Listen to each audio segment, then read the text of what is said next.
Calvary കുന്നിൽ നാഥൻ യാഗമായി മാറി.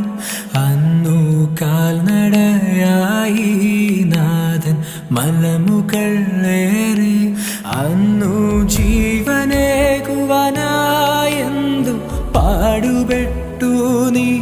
അന്നു ജീവനേകുവാനായെന്തു പാടുപെട്ടു നീ. എൻ്റെ ജീവനാ